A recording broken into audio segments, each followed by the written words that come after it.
আসসালামু আলাইকুম ওয়া রাহমাতুল্লাহি ওয়া বারাকাতুহু।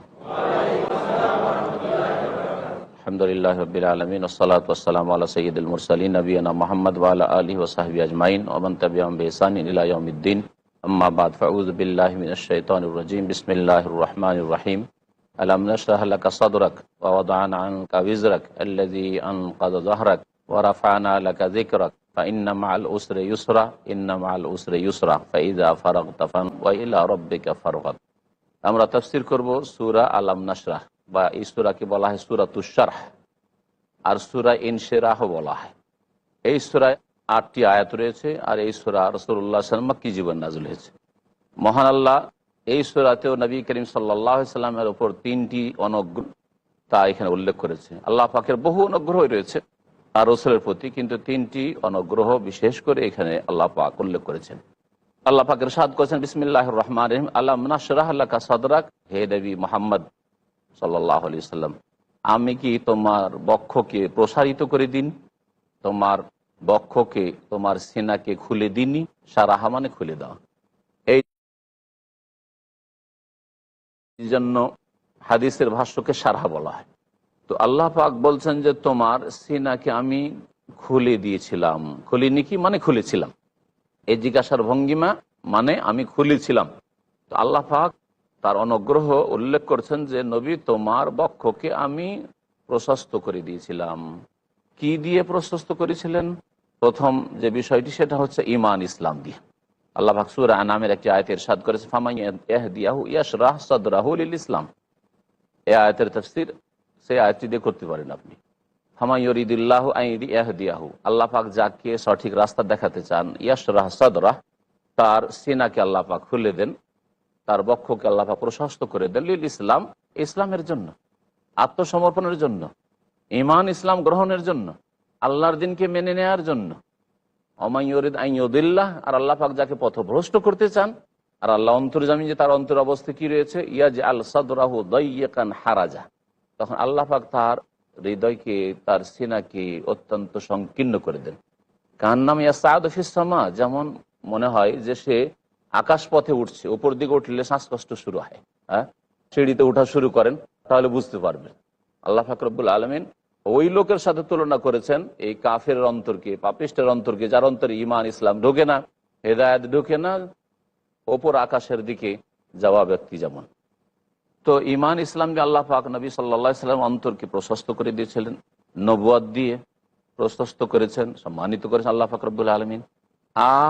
আর একটি তাফসীর হচ্ছে যে এই আভ্যন্তরীণ অর্থে নয়, বরং বাহ্যিক অর্থেই খুলে দিয়েছিলাম, মানে আমি সিনা চাক করেছিলাম, বক্ষ বিদীর্ণ করেছিলাম। আলাম নাশরাহ লাকা সাদরাক, তোমার আমি কি বক্ষ বিদীর্ণ করিনি? তোমার বক্ষকে খুলে তোমার হৃদয়ে যে মন্দ দিকগুলি ছিল সেই মন্দ দিকগুলি দূর করে দিয়েছে। নবী করিম সাল্লাল্লাহু আলাইহি ওয়াসাল্লামের বক্ষ বিদীর্ণ 2বার করা হয়েছে। একবার বাল্য জীবনে যখন দুধ মায়ের বাড়িতে ছিলেন, হালিমা সাদিয়ার বাড়িতে, আর একবার মেরাজের রাতে। আর হৃদয়ের মধ্যে যে খারাপ জিনিসগুলো থাকে, একটা জমাট বাঁধা রক্তের মতো আলাকা হাদিসে বলা হয়েছে, ওইটাকে কেটে বের করে দেওয়া হয়েছে রাসূলুল্লাহ সাল্লাল্লাহু আলাইহি ওয়াসাল্লাম। এমনিতে প্রাকৃতিকভাবে সবচেয়ে বড় চরিত্রবান করে আল্লাহ পাক সৃষ্টি করেছিলেন, আর তারপরে তাতে সামান্য কিছু যা থাকে তাও আল্লাহ পাক দূর করে দিয়েছিলেন। এই জন্যই আল্লাহ পাক সার্টিফিকেট দিয়েছে, ইন্নাকা লাআলা খুলুকিন আযীম ওয়া ইন্নাকা লাআলা খুলুকিন আযীম, হে নবী মুহাম্মদ সাল্লাল্লাহু আলাইহি ওয়াসাল্লাম, তুমি মহান চরিত্রের অধিকারী। আর তারপরে যখন বক্ষ বিদীর্ণ করা হয়েছিল, ওই খারাপ হাদিসে রয়েছে যে সুম্মা মলিয়া ঈমানান ওয়া হিকমাতান, ঈমান দিয়ে আর প্রজ্ঞা হিকমত দিয়ে ভরপুর করে দেওয়া হয়েছে। এইভাবে আল্লাহ পাক বক্ষ খুলে দিয়েছেন রাসূলুল্লাহ সাল্লাল্লাহু আলাইহি ওয়াসাল্লামের। এই অর্থ হইতে পারে। ওয়া ওয়াদা'না আনকা বিজরাক, আর আমি কি তোমার বোঝা নামিয়ে দিইনি, সরিয়ে দিইনি। ওয়াদা মানে রেখে দেওয়া, তোমার বোঝাকে কি আমি সরিয়ে দিইনি? আল্লাহ পাক রাসূলুল্লাহ সাল্লাল্লাহু আলাইহি ওয়াসাল্লামের ওপর যে ভার ছিল সেই ভারকে সরিয়ে দিয়েছেন। এই ভার কিসের, এই বোঝা কিসের? একটি হচ্ছে যে 40 বছর বয়সে যখন নবী হলেন তখন বড়ই আক্ষেপ করছিলেন তিনি রাসূলুল্লাহ সাল্লাল্লাহু আলাইহি ওয়াসাল্লাম, যেই যে আমার জীবনে 40টা বছর চলে গেল, এই জীবনটা নবুয়ত প্রাপ্তির পূর্বের জীবন, এতে আমি ভালো করে আল্লাহ পাকের ইবাদত করতে পারলাম না, আমি আল্লাহ পাকের রাস্তা সম্পর্কে জানতে পারলাম না, এই সময়টা তো আমার বড়ই ক্ষতির সময় গেল। এই যে বোঝা তার মনে চেপে গিয়েছিল যে আমি কি করলাম 40টা বছর, তোমার এই মনের অশান্তিকে আমি দূর করে দিলাম, এই বোঝা নামিয়ে দিলাম। আর কেউ কেউ বলছেন যে বোঝা মানে হচ্ছে নবুয়ত রেসালাতের বোঝা। হে নবী মুহাম্মদ সাল্লাল্লাহু আলাইহি ওয়াসাল্লাম, তোমার ওপর যে রেসালাতের দায়িত্ব ন্যস্ত করা হয়েছে, যে তুমি রাসূল, আর এই রেসালাত আল্লাহ পাকের পয়গাম মানব জাতি পর্যন্ত পৌঁছে দেবে, এই গুরুভার তোমার উপর যখন আসলো তখন অনেক বড় বোঝা লাগছিল। আল্লাহ পাক সহজ করে দিয়েছেন তোমার জন্য, তোমার এই বোঝাকে সরিয়ে দিয়েছেন, আল্লাহ পাক হালকা করে দিয়েছেন। এই দাওয়াত দেওয়া মানুষের তোমার জন্য আল্লাহ পাক সহজ করে দিয়েছেন। আর তৃতীয় তাফসীর করা হয়েছে যে সমাজে যে অনাচার, অশ্লীলতা আর পঙ্কিলতা আর যত রকমের পাপ ছিল আরব মুশরিকদের মধ্যে, ওই পাপগুলো আর অন্তরে দুঃখ বেদনা জেগে উঠতো, মনে কষ্ট হইতো, উদ্বেগ হইতো, আর অস্থির থাকতেন। এই অশান্তির অবস্থা আল্লাহ পাক নবুয়ত দিয়ে, রিসালাত দিয়ে, কোরআন নাযিল করে দূর করে দিলেন, যে আর এই মক্কার অবস্থা এরকম থাকবে না। এখানে আর পাপ, শিরক, কুফরি, অশ্লীলতা আর জুলম অত্যাচার থাকবে না। তোমার এই বোঝাকে হালকা করে দিলাম। আল্লাহু আলাম। আল্লাযী আনকাযা যাহরাক, এমন এক বোঝা যা তোমার মেরুদণ্ডকে ভেঙে ফেলেছে। জাহার মানে হচ্ছে মেরুদণ্ড, পিঠ। আল্লাহ পাক রব্বুল আলামিন তারপরে বলছেন ওয়া রাফা'না লাকা যিকরাক, আর তোমার স্মরণকে কি আমি সুউচ্চ করিনি, তোমার স্মরণকে কি উঁচা করিনি। রাসূলুল্লাহ সাল্লাল্লাহু আলাইহি সাল্লামের স্মরণকে উঁচা করা হয়েছে। এর অর্থ কি? এর অর্থ বিভিন্ন দিকে নিয়ে যাওয়া যেতে পারে। তার মধ্যে একটি হচ্ছে রাসূলুল্লাহ সাল্লাল্লাহু আলাইহি সাল্লামের নাম উচ্চারণ করা, যে মুহাম্মদ রাসূলুল্লাহ, এই মুহাম্মদ রাসূলুল্লাহর শাহাদাত দেওয়া, এটি নামাজের রুকুন। নামাজের মধ্যে আত্তাহিয়াত পড়া রুকুন, আত্তাহিয়াত না পড়ে নামাজ হয় না। সালাত ইব্রাহিমে দুরুদ পড়া রুকুন। আযানে আশহাদু আল্লা ইলাহা ইল্লাল্লাহর সাথে আশহাদু আন্না মুহাম্মাদুর রাসূলুল্লাহ। হ্যাঁ, ইকামতে আত্তাহিয়াত আপনি চিন্তা করুন, আসসালামু আলাইকা আইয়ুহান নবী ওয়া রাহমাতুল্লাহি ওয়া বারাকাতুহু, নবীর নাম।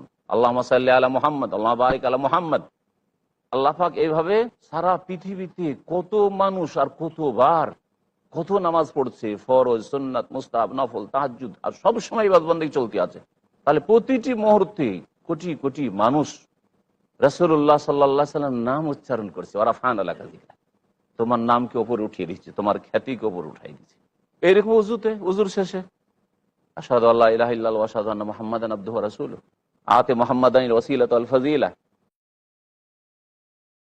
এই দোয়া আজানের পরে যারা আজান শুনছে তারা শুধু মুয়াজ্জিন নয়, আজান যারা শুনছে আজানের জবাব দিয়ে ওয়া রাফা'না লাকা যিকরাক, ওয়া রাফা'না লাকা যিকরাক, তোমার খ্যাতিকে আমি সুউচ্চ করেছি। এর অর্থ হচ্ছে বহুবার উল্লেখ করেছি। এবং শুধু কোরআনে কারিমে না, আগের তাওরাত, ইনজিলও, আসমানি যেসব কিতাব নাযিল হয়েছে প্রত্যেক নবীর কিতাবে তোমার ভবিষ্যৎবাণী ছিল যে শেষ রাসূল আসবে। ওয়াবাশশিরাম বিরাসূলিন ইয়াতি মিন বাদি ইসমিহি আহমদ, এই কথা ইনজিলে রয়েছে। আল্লাহ পাক রব্বুল কোরআনে কারিমে উল্লেখ করেছেন যে আহমদ নামে এক নবীর সুসংবাদ দিচ্ছে আমার পরে আসবে। কোরআনে কারিমে আল্লাহ পাক রব্বুল আলামিন আর এক দিক থেকে রাসূলুল্লাহ সাল্লাল্লাহু আলাইহি ওয়াসাল্লামের খ্যাতিকে বা নামকে সুউচ্চ করা হয়েছে, যে যেখানে আল্লাহর আনুগত্যের কথা বলেছে সেখানে রাসূলের আনুগত্যের কথা বলেছে, আতিউল্লাহ ওয়া আতিউর রাসূল। তারপরে আরো একটু এগিয়ে চিন্তা করুন যে রাসূলকে মানলেই আল্লাহকে মানা হয়, আর রাসূলকে না মানলে আল্লাহকে মানা হয় না। মাইয়াতিউর রাসূলা ফাকাদ আতা আল্লাহ, যে রাসূলের আনুগত্য করলো, রাসূলকে মানলো, সে আল্লাহকে মানলো। তাহলে রাসূলুল্লাহ সাল্লাল্লাহু আলাইহি ওয়াসাল্লামকে না মেনে যদি আমার তাওহীদ ঠিক আছে, আমি সব ভালো কাজ মানি, আমি সহিহ আকীদা মানি, রাসূলের আনুগত্য না করলে আল্লাহকে মানা হয় না, সে আল্লাহকে অমান্য করল। আল্লাহ পাক তারপর ইরশাদ করছেন ফাইন্না মাআল উসরি ইউসরা, শুনে রাখো যে কঠিনের পরেই সহজ রয়েছে। নিঃসন্দেহে কঠিনের পরে, মা মানে সাথে, কিন্তু অনেকেই এইভাবে অনুবাদ করেছে যে কঠিনের সাথেই সহজ রয়েছে। কঠিনের সাথে তো আর সহজ না, কিন্তু কঠিনের পরে পরে যখনই আপনার কঠিন অবস্থা হবে, যখন আপনার জীবনে জটিলতা আসবে, তো এই কষ্টের পরে, জটিলতার পরে স্বস্তি অবশ্যই আসবে। তো নিঃসন্দেহে কষ্টের সাথেই মানে কষ্টের পরেই, যখনই আপনার কষ্ট শুরু হয়ে যায় জানবেন যে শীঘ্রই আমার স্বস্তির অবস্থা আসবে, আমার আরামের অবস্থা আসবে, সুখের অবস্থা আসবে। ইন্না মাআল উসরি ইউসরা, এই কথাটি আল্লাহ পাক দুইবার করে বলছেন, নিঃসন্দেহে কষ্টের সাথেই স্বস্তি রয়েছে।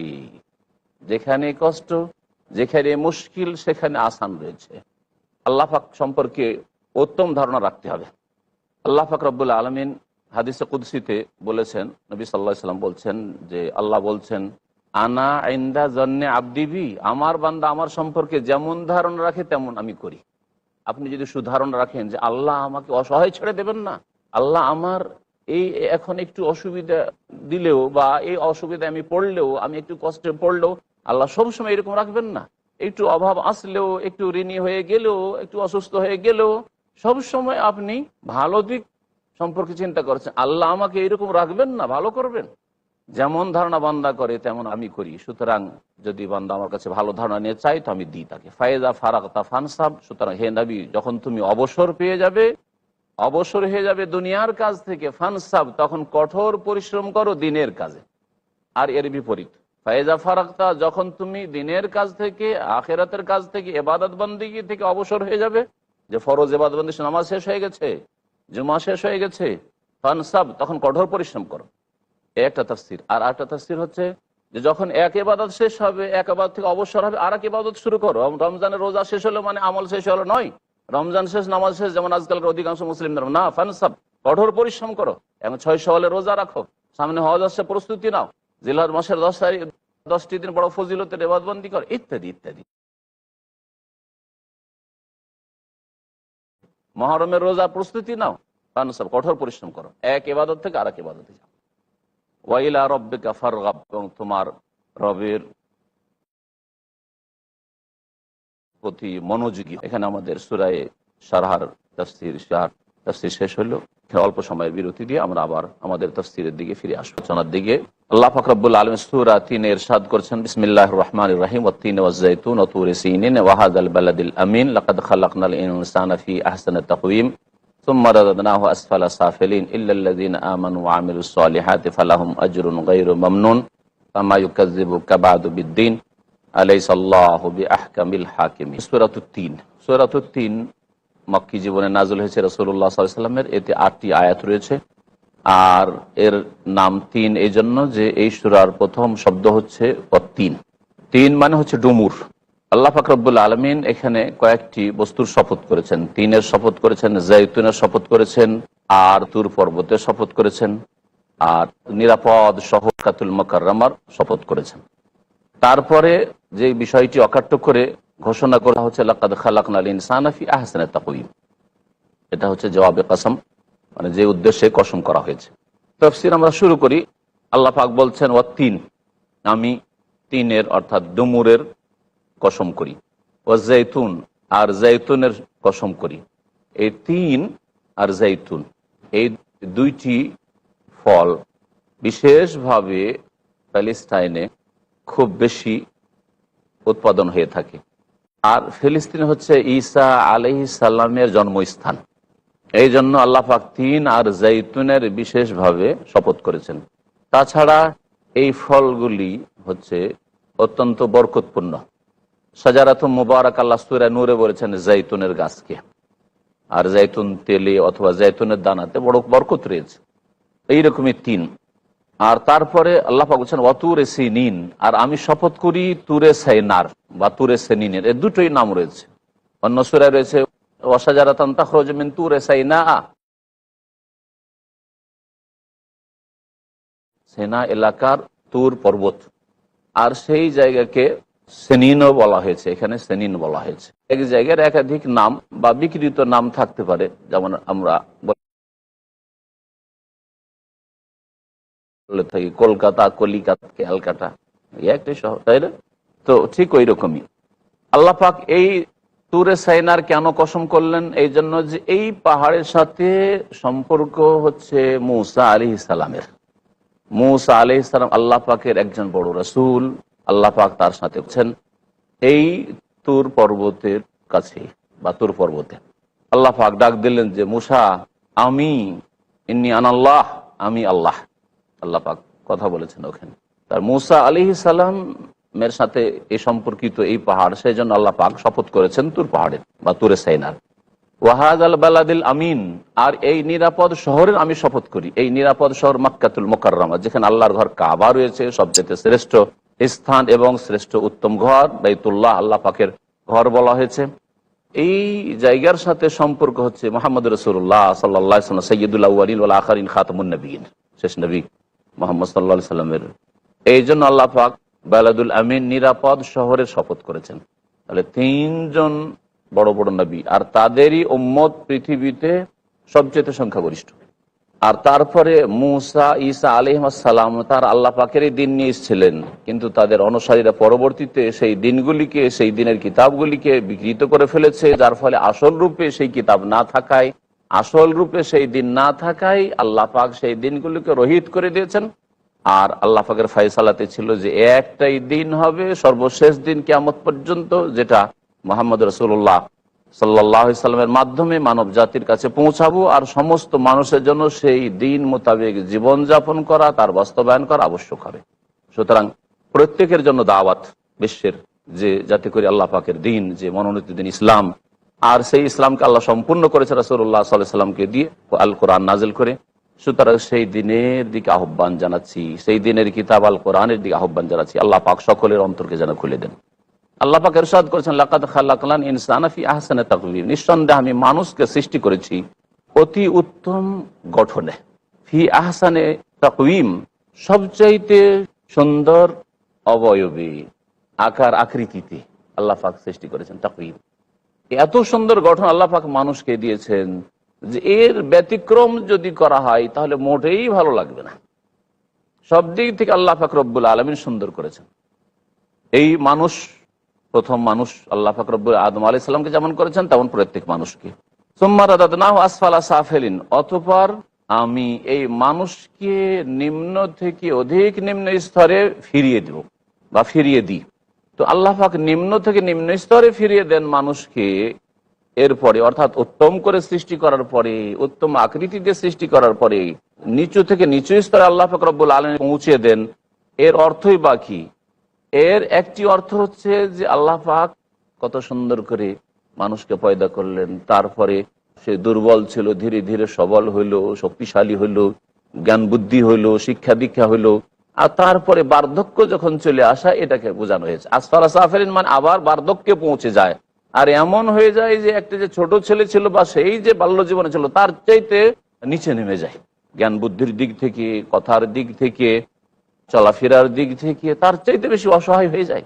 ছোট বাচ্চা যেমন অসহায়, তার চাইতে বেশি অসহায় হয়ে যায় একজন অতি বৃদ্ধ মানুষ।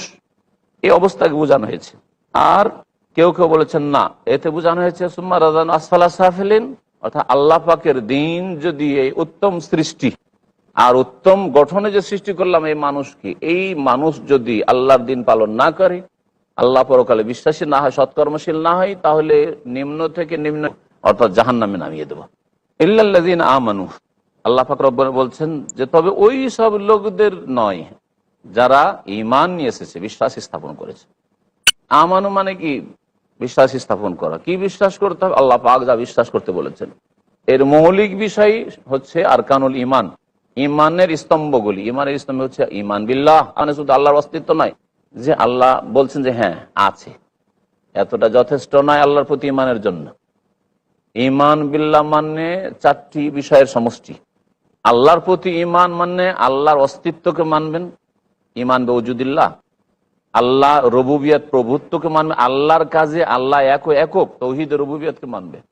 তৌহিদে উলুহিয়াত বা তৌহিদে ইবাদত, আল্লাহ পাক তার বান্দার কাজে একক। বান্দা যেসব কাজ আল্লাহ সন্তুষ্টির জন্য করবে সবগুলি যেন আল্লাহর জন্য হয়।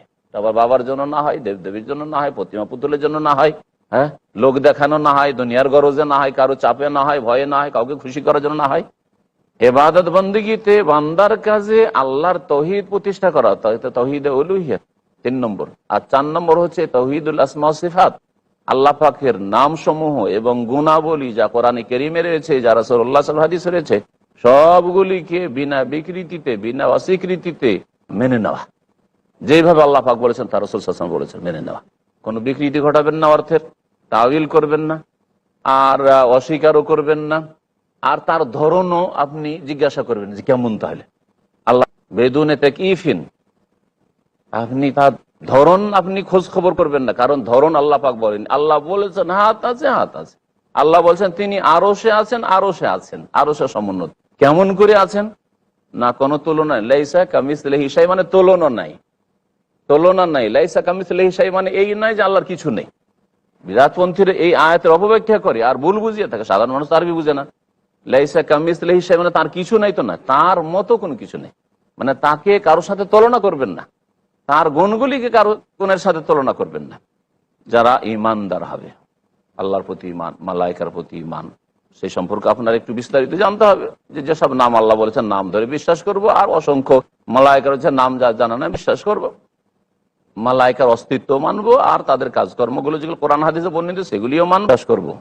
এছাড়াও আল্লাহর কিতাবের প্রতি ঈমান, মানে সমস্ত কিতাবগুলি যেগুলি এসছে আল্লাহর পক্ষ থেকে আমরা জানি সেগুলি আল্লাহর কিতাব, আর শেষ কিতাবের প্রতি ঈমান বিস্তারিত হবে। অর্থাৎ এক একটি বিধান আল কোরআনের মানতে হবে আপনাকে। শুধু এই বিশ্বাস করলে হবে না যে হ্যাঁ কোরআন আল্লাহর কিতাব, এটা মানি, কিন্তু কোরআনে বলছে আকিমুসসালাহ, আপনি মানেন, বলছে ওইটা পারি না, তাহলে কোরআন মানা হইল না আপনার। ঈমানের কথা বলছিলাম যে এইরকমই রাসূলের প্রতি ঈমান, রাসূলুল্লাহ সাল্লাল্লাহু আলাইহি ওয়াসাল্লাম যা নিয়ে এসেছেন, এবং একমাত্র বিনা শর্তে আনুগত্য করবে রাসূলুল্লাহ সাল্লাল্লাহু আলাইহি ওয়াসাল্লামের। আর অন্যের আনুগত্য, বাপ মায়ের আনুগত্য করবে শর্ত সাপেক্ষ, যদি কোরআন এবং হাদিসের দৃষ্টিতে জায়েজ হয়, আর এরকম কথা বলে যে যেটা করা যাবে বৈধ, তাহলে মানবেন বাপ মাকে, না হলে বাপ মাকে আদবের সাথে ছেড়ে দেবেন বাপ মায়ের কথা। আল্লাহ তো তেহমা মানবে না। বাপ মায়ের কথা যদি অন্যায়ের ক্ষেত্রে না মানা যায়, তো মুরব্বীর কথা আবার বিদাতি কথা মানা যাবে নাকি? বিনা দলিলে মানা যাবে? মুরব্বী বলছেন, এত বড় আলেমরা বলছেন, এত বড় হুজুর পীর সাহেব বলছেন, তার দলিলের প্রয়োজন লাগবে না? প্রত্যেকের কথার জন্য কোরআন এবং হাদিস থেকে দলিল লাগে, কিন্তু রাসূলুল্লাহ সাল্লাল্লাহু আলাইহি ওয়াসাল্লামের কথাই হচ্ছে দলিল। এটা হচ্ছে রাসূলের প্রতি ঈমান, তার কথাই দলিল। আল্লাহ পাক বলছেন ওয়া আমিলুস সালিহাত, তার যারা সৎকর্মশীল হবে, ফালাহুম আজরুন গায়রু মামনুন, তাদের জন্য অফুরন্ত পুরস্কার রয়েছে। ওয়া আমিলুস সালিহাত, সমস্ত নেক আমল, ফরজগুলি আদায় করা, কমপক্ষে ওয়াজিব আদায় করা, আর হারাম নাজায়েজ থেকে বেঁচে থাকা।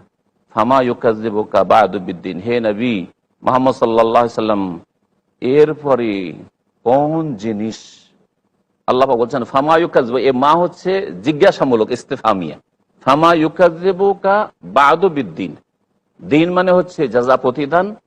হে নবী, কোন জিনিসটা ইউকাযযিবুকা, যে তোমাকে মিথ্যা মনে করতে উদ্বুদ্ধ করছে এরপরে, অর্থাৎ আল্লাহ পাক যে প্রতিদান দিবস রেখেছেন, আখিরাত রেখেছেন, পরকাল হিসাব নিকাশ রেখেছেন, এই বিষয়টা এরপরে কোন জিনিসটা এমন আছে যেটা অবিশ্বাস করতে উদ্বুদ্ধ করছে, যে বিশ্বাস করছে না।